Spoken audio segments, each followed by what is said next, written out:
नमस्कार, स्वागत है आप सभी का आपके अपने YouTube चैनल भक्ति विभूति पर।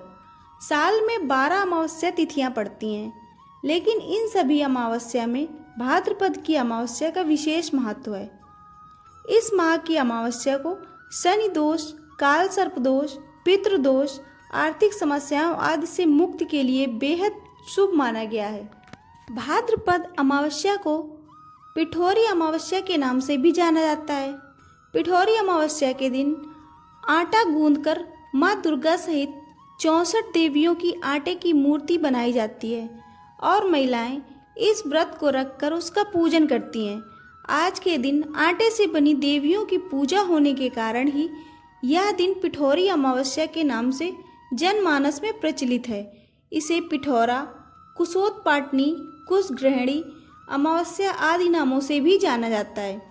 पौराणिक शास्त्रों में भाद्रपद अमावस्या के दिन कुशा इकट्ठी करने की मान्यता है।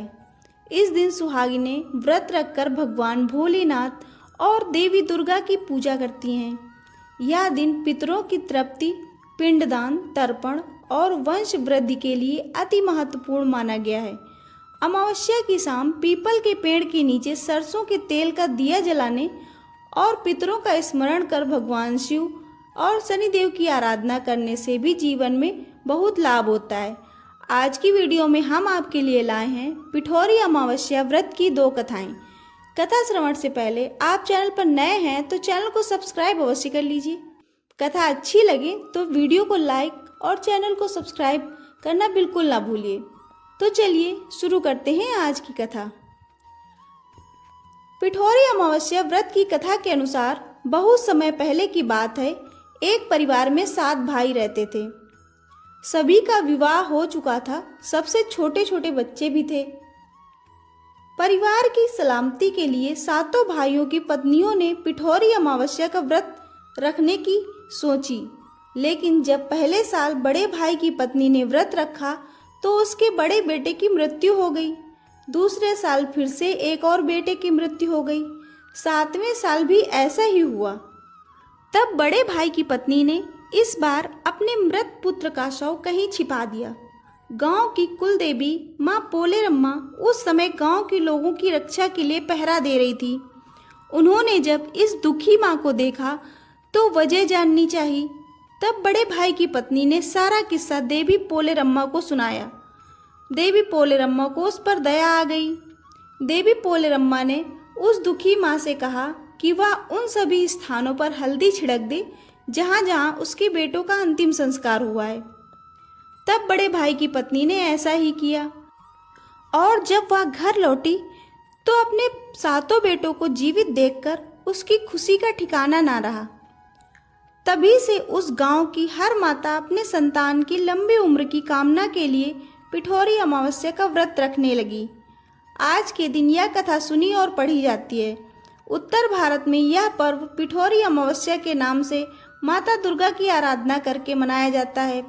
वहीं दक्षिण भारत में यह त्यौहार पोलाला अमावस्या के रूप में माँ पोलेरम्मा, जिन्हें माँ दुर्गा का ही रूप माना जाता है, उनकी पूजा आराधना करके मनाया जाता है। पिठोरी अमावस्या की दूसरी पौराणिक एवं प्रचलित कथा के अनुसार एक गरीब ब्राह्मण परिवार था। उस परिवार में पति पत्नी के अलावा उनकी एक पुत्री भी थी। उनकी पुत्री धीरे धीरे बड़ी होने लगी। उस पुत्री में समय और बढ़ती उम्र के साथ सभी स्त्रियोचित गुणों का विकास हो रहा था। वह लड़की बहुत सुंदर, संस्कारवान एवं गुणवान थी, किंतु गरीब होने के कारण उसका विवाह नहीं हो पा रहा था। एक दिन उस ब्राह्मण के घर में एक साधु महाराज पधारे तो उस कन्या के सेवा भाव से वह काफी प्रसन्न हुए। कन्या को लंबी आयु का आशीर्वाद देते हुए साधु ने कहा कि इस कन्या की हथेली में विवाह योग्य रेखा ही नहीं है। तब ब्राह्मण दंपति ने साधु से उपाय पूछा कि कन्या ऐसा क्या करे कि उसके हाथ में विवाह योग्य रेखा बन जाए। साधु महाराज ने कुछ देर विचार करने के बाद अपनी अंतर्दृष्टि से ध्यान करके बताया कि कुछ दूरी पर एक गांव में सोना नाम की एक धोबिन जाति की एक महिला अपने बेटे और बहू के साथ रहती है, जो बहुत ही आचार विचार और संस्कार संपन्न तथा पतिपरायण स्त्री है। यदि वह कन्या उसकी सेवा करे और वह महिला इसकी शादी में अपने मांग का सिंदूर लगा दे, इसके बाद इस कन्या का विवाह हो तो इस कन्या का वैधव्य योग मिट जाएगा। साधु ने यह भी बताया कि वह महिला कहीं आती जाती नहीं है। यह बात सुनकर ब्राह्मणी ने अपनी बेटी से धोबिन की सेवा करने की बात कही। अगले दिन कन्या प्रातः काल ही उठकर उस सोना धोबिन के घर जा पहुंची।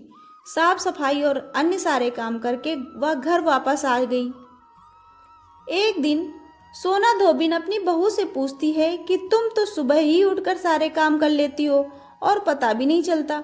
बहू ने कहा, माँ जी, मैंने तो सोचा कि आप भी सुबह उठकर सारे काम खुद ही खत्म कर लेती हैं, मैं तो देर से उठती हूँ। इस पर दोनों सास बहू निगरानी करने लगी कि कौन है जो उनके घर का सारा काम करके चला जाता है। कई दिनों बाद धोबिन ने देखा कि एक कन्या अंधेरे में आती है और घर के सारे काम करने के बाद चली जाती है।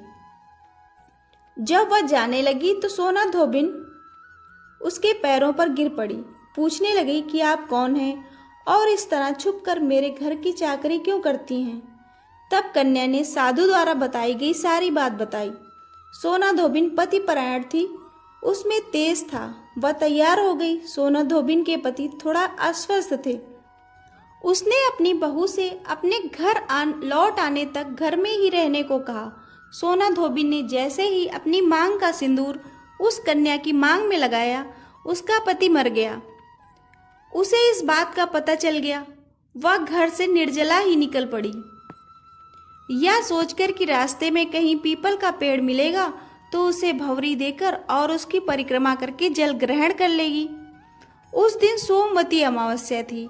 ब्राह्मण के घर मिले पुए पकवान की जगह उसने ईंट के टुकड़ों से 108 बार भंवरी देकर 108 बार पीपल के पेड़ की परिक्रमा की और उसके बाद जल ग्रहण किया। ऐसा करते ही उसके पति के मुर्दा शरीर में प्राण वापस आ गए। धोबिन का पति वापस जी उठा। इसलिए सोमवती अमावस्या के दिन शुरू करके जो व्यक्ति हर अमावस्या के दिन भंवरी देता है उसे सुख और सौभाग्य में वृद्धि होती है। पीपल के पेड़ में सभी देवों का वास होता है, अतः जो व्यक्ति हर अमावस्या को न कर सके वह सोमवार को पड़ने वाली अमावस्या के दिन 108 वस्तुओं की भंवरी देकर सोना धोबिन और गौड़ी गणेश का पूजन करता है, उसे अखंड सौभाग्य की प्राप्ति होती है। ऐसा प्रचलित परंपरा है कि पहली सोमवती अमावस्या के दिन धान, पान, हल्दी, सिंदूर और सुपारी की भंवरी दी जाती है।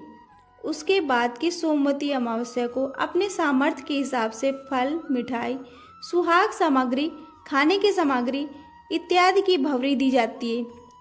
भंवरी पर चढ़ाया गया सामान किसी सुपात्र ब्राह्मण, ननन या भांजे को दी जा सकती है। तो ये थी पिठौरी अमावस्या व्रत की कथा। कथा आपको कैसी लगी कमेंट करके अवश्य बताएं। वीडियो में अंत तक बने रहने के लिए आपको बहुत बहुत धन्यवाद। फिर मिलेंगे एक और नई कथा के साथ।